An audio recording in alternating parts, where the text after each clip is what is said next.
கூட்டணி இல்லாமல் வெல்ல முடியாதுங்கிறீங்க, கொள்கை இல்லாத வெல்ல முடியாதுன்னு நீங்க ஒருத்தர் கூட கேட்க மாட்டேங்கிறீங்களே. கொள்கை இல்லாமல் கூட்டணி இருந்தா வென்றலாம். இப்ப நீங்க போயிட்டீங்கல்ல, போய் கூட்டணியில வச்சு போங்க. கூட்டணி வைக்கிறவங்களோட போய் சேர்ந்து நீங்க சட்டமன்றம் பாராளுமன்றத்துக்கு போய் சாதிங்க. முழு சுதந்திரம் அந்த கட்சியில இருக்கு தம்பி. இப்ப நிக்கிற எல்லாத்தையும் கேட்டு பாருங்க, இருக்கலாம் போகலாம், யாருக்கு கையில காலில் சங்கிலி போட்டு கூட்டி வைக்கல. முழு சுதந்திரம் இந்த கட்சியில இருக்குது. நீங்க போகலாம், போய் சாதிச்சவங்களும் சொல்லுங்க. கூட்டணி வச்சு வென்று போய் சட்டசபைக்குள்ளேயும் பாராளுமன்றத்துக்குள்ளே இருந்தவர்கள் சாதிச்ச ஒன்றை சொல்லுங்க, நான் கூட்டணி வைக்கிறேன்.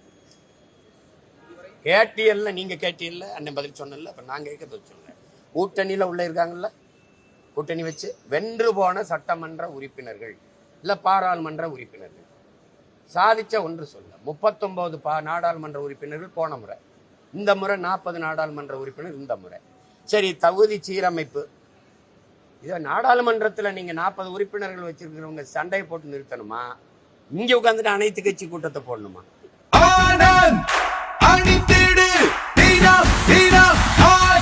ஆனந்த், ஒரு சுகமான உள்ளாடை.